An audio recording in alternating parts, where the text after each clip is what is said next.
Yesterday, I talked about cancel culture and this movement to try and silence, oppose, and tear down any opposing views.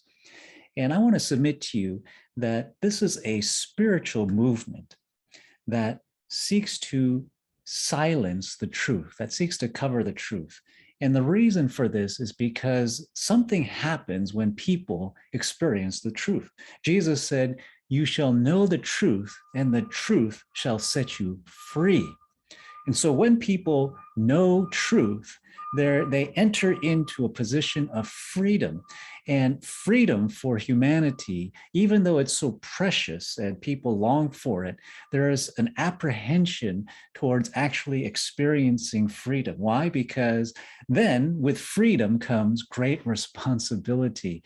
And if you are in bondage or you're controlled, then you don't have that responsibility as much to well, in regards to your own decisions and things that you have to do. For instance, the Jews who were freed out of slavery in Egypt were walking through the desert, wandering through the desert with the Lord guiding them.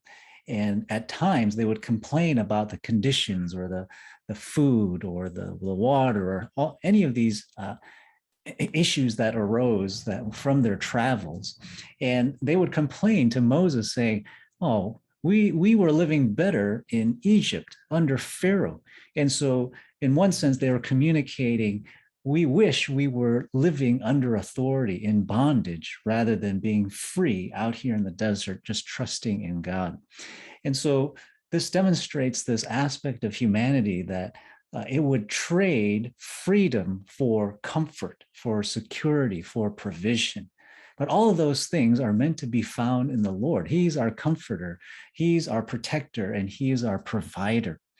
And this speaks to this idea of humanity, even though it longs for the truth, many times because of fear and the desire for comfort, they will actually prefer to live in ignorance or their own perceived truth. One example of this is Pilate when he was questioning Jesus, and he says this phrase. He says to Jesus, "What is truth?"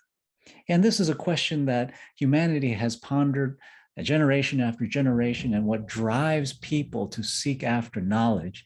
But rather than stay and listen to Jesus, who was the embodiment of truth manifested before him, he turns and walks away. And this is kind of a metaphor, a symbol for many humans. They'll ask what the truth is, but when it's staring them right in the face, they won't bother to listen or actually embrace it or seek it out. And so this is an opportunity for the church to arise and shine in this season, to really manifest the truth in how we live, how we think, how we talk, the truth that God is real, that He is good, that He is loving, that He is all powerful, and that greater is He who is in us, those who are in believers, the Holy Spirit, than the spirit of the world, the spirit that seeks to condemn, control, and to accuse people. And this is an opportunity for believers now to preach the gospel at all times through their actions, through their words, through speaking truth in love. And so bless you to really partner with the Holy Spirit to let Him guide you into all truth in all areas of life, and then find ways to communicate and express those truths in a way that will help people come to a place of freedom where they're no longer tossed and turned by the waves and controlled. Remember, Jesus, he looked at the crowds and he had compassion on them because they were helpless and harassed like sheep without a shepherd. And when he saw Jerusalem, he actually wept over the people in the city because he said, "I long to gather you like a mother hen gathers her chicks." This is the heart of God, that compassionate heart that sees people who are walking in deception or walking in bondage or walking in separation from God, and seeks to boldly just declare the truth and offer an invitation to be reconciled to God and experience the truth. Because when people know the truth of Jesus, it will set them free.